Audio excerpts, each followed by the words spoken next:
지혜의 근본이 되는 하나님을 경외하는 것이 자기의 인생의 가장 큰 지혜다, 보물이다라고 그렇게 노래했던 욥이 이제 세 친구들과의 치열한 논쟁을 일단락 짓고서 자기 자신의 고난을 당한 그런 삶을 차분히 돌이켜보면서 현재 당하고 있는 고난의 삶을 다시 한번 되돌이켜 보고 있습니다. 그러면서 그 고난의 현장 속에서 과거에 자기가 하나님을 잘 믿었던 때, 하나님을 정말 신실하게 믿으면서 그 안에서 행복하게 삶을 살았던 그때를 다시금 되돌아보는 그런 과정을 오늘 말씀에서 소개해 주고 있습니다.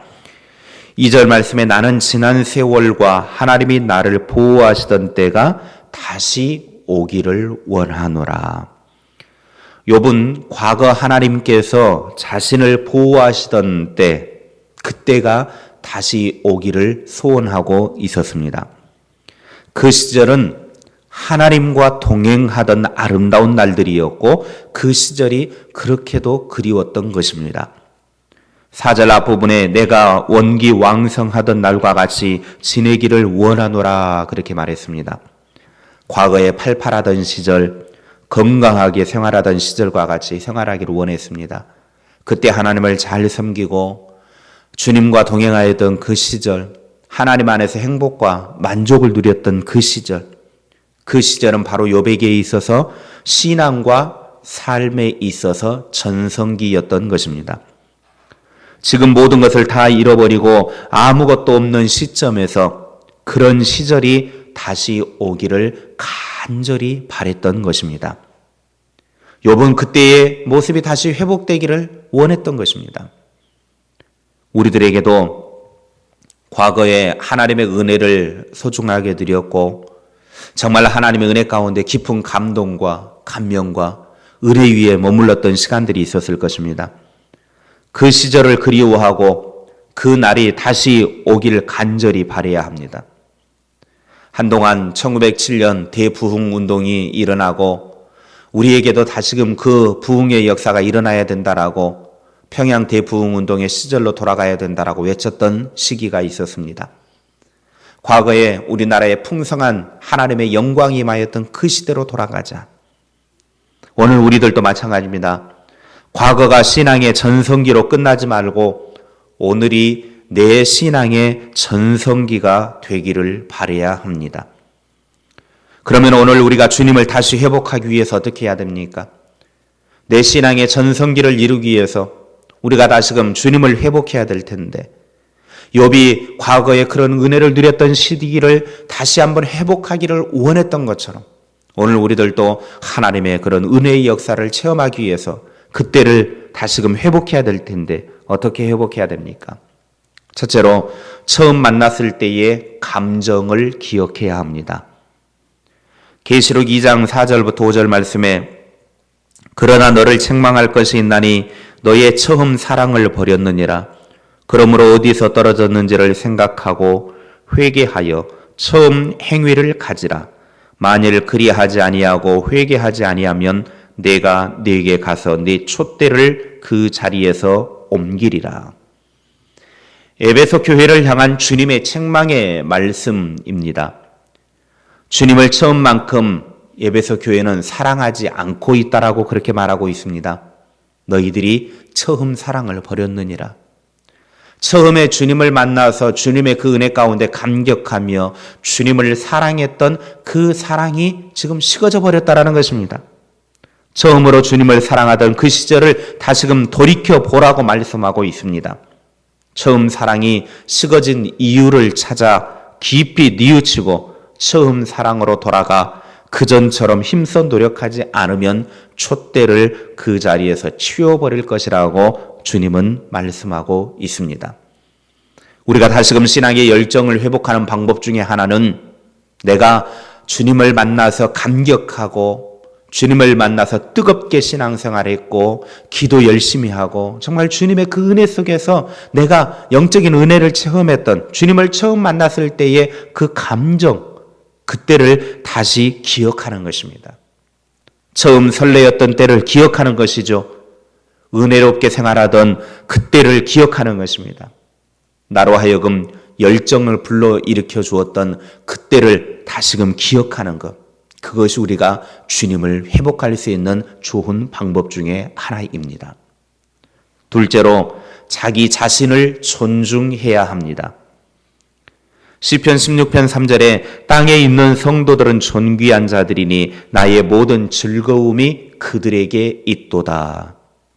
성도들은 하나님 보시기에 존귀한 사람들이어서 하나님은 성도들과 함께하는 것이 당신의 기쁨이라고 말하고 있습니다.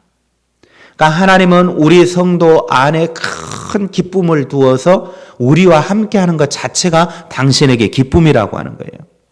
그래서 우리는 하나님께서 나를 그렇게 귀하게 여기고 계시기 때문에 우리가 하나님 앞에서 다시 회복되는 방법 중에 하나는 하나님이 나를 귀하게 여기시는 것처럼 나 자신 스스로를 존중히 여길 줄 알아야 됩니다. 귀하게 여길 줄 알아야 한다는 거죠. 내가 아무리 문제가 있고 바보스러워도 나는 하나님께서 존귀하게 여기는 하나님의 아들이고 하나님의 딸입니다.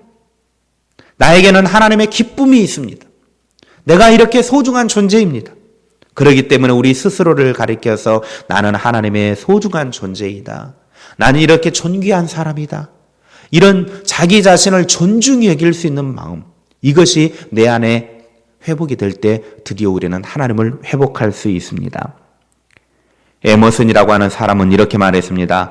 자신을 존중하지 않는 사람에게는 계시도 임하지 않는다.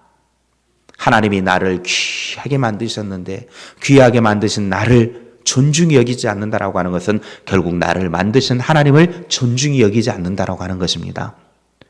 자신을 존중히 여기지 않으면 하나님의 계시도 없고 기적적인 역사도 일어나지 않습니다. 자기 자신이 자신을 믿어주지 않으면 남도 나를 믿어주지 않습니다. 자신이 자기 자신을 우습게 여기면 남도 나를 우습게 여길 것입니다. 그러므로 우리는 성도다움, 나다움, 하나님이 나를 기쁘게 만드시고 나를 소중하게 여기셨던 것처럼 그 나의 아름다운 모습을 다시금 회복해야 합니다. 나의 나다움을 회복할 때 자신을 존중히 여기시는 하나님이 계시기에 하나님이 나를 존중히 여기시고 하나님이 나를 귀하게 여기시고 내 안에 하나님의 기쁨을 두었던 것처럼 이제 하나님이 나를 존중하게 여겼던 것처럼 나도 나 자신을 존중하게 여길 그때부터 회복이 이루어지는 것입니다. 에베소서 2장 10절에 우리는 그의 만드신 바라 그랬습니다. 우리는 보통 작품이 아니고 하나님이 아주 놀라운 예술 작품으로 만들어 놓으셨습니다. 걸작품으로 만들어 놓으셨습니다. 남들의 눈에 비친 내가 아니라 하나님의 눈에 비친 나는 하나님의 자녀요 하나님의 작품입니다. 하나님은 지금 저와 여러분의 인생이 회복되기를 원하십니다. 마지막으로 진정한 회복은 하나님 안에서만 일어납니다. 세상의 많은 것들은 우리의 회복을 가져다 주기는 하지만 그 회복은 아주 일시적인 회복입니다. 그러나 우리의 진정한 삶의 회복은 오직 하나님 안에서만 일어납니다. 우리 한국의 유명한 찬양단 전국적으로 집회를 하고 다니면서 많은 사람들을 찬양으로 또 예배 가운데로 인도해 주는 찬양단이 있는데 마커스 찬양단이 있습니다. CD도 앨범도 많이 냈는데 이 마커스 찬양단에 인도를 하고 있는 인도자인 심종호 형제가 이렇게 강의 중에 이야기를 했습니다. 진정한 치유와 회복은 하나님 안에서만 일어납니다. 우리의 삶의 진정한 치유와 회복은 오직 하나님 안에서만 일어난다는 겁니다. 케냐의 나이로비에는 레제사 프레이즈라고 하는 찬양팀이 있습니다. 이 찬양팀은 노래에 재능이 있는 케냐의 젊은 청년들이 모여가지고 만들어진 찬양단인데 이 찬양단의 대표가 우리나라의 이용주 선교사가 대표로 있는데 이 찬양단은 하루 종일 아침부터 아침 9시에 모여가지고 하루 종일 찬양 연습을 해가지고 이제 그 찬양 연습을 한 걸 가지고 이제 케냐의 그 오지에 있는 지역들을 찾아다니면서 학생들과 젊은이들 사이에서 찬양 집회를 엽니다. 그러면서 이용주 선교사가 이렇게 이야기를 합니다. 아프리카엔 물과 교육과 또 여러 가지 식량뿐 아니라 영혼을 울리는 찬양도 반드시 필요하다. 그래서 그들의 영혼을 살리기 위해서는 우리가 물도 주어야 되고 각종 식량도 줘야 되고 물품도 주어야 되고 그들을 교육하는 것도 필요하지만 이것보다 더 중요한 것은 찬양으로 그들의 영혼을 살려야만 된다. 그래서 이용주 선교사가 이 찬양팀을 운영을 하면서 연습을 하면서 이제 오지에 다니면서 찬양 집회를 여는데 이 찬양을 통해서 하나님 안에서 다시금 회복이 되어지도록 찬양 집회를 하고 있다는 것입니다. 그래서 레제샤라고 하는 뜻이 회복, 부흥이라고 하는 뜻입니다.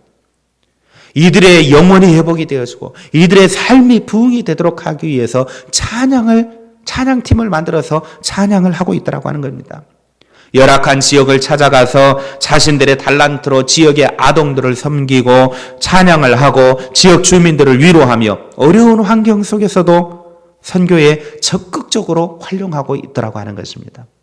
그렇게 하는 이유는 찬양을 통해서 그들의 삶이 회복이 되어질 때 진정한 회복이 이루어질 것을 믿었기 때문이라는 것입니다. 우리의 삶의 진정한 회복은 세상의 물질적인 것들은 일시적인 것이지만 하나님 안에서 진정한 회복이 이루어집니다. 하나님 안에서만 온전한 회복이 이루어질 수 있습니다. 그래서 하나님 안에서 진정한 회복을 이루기 위하여 여러 가지 방법들을 동원하는 것입니다. 진정한 회복, 그것은 오직 하나님 안에서만 이루어질 수 있습니다. 그러므로 우리는 하나님을 회복해야 합니다. 오늘은 그 하나님을 회복하는 복된 날이 될 수 있기를 주님의 이름으로 축복합니다. 우리가 신앙생활하면서 나이 드는 것은 어쩔 수 없는 것이기에 두려워할 필요는 없지만 삶의 열정이 식는 것, 신앙의 열정이 식어가는 것은 두려워할 줄 알아야 합니다. 적어도 신앙의 열정이 회복되기를 간절히 사모하는 오늘 복된 날이 되어지기를 주님의 이름으로 축원합니다.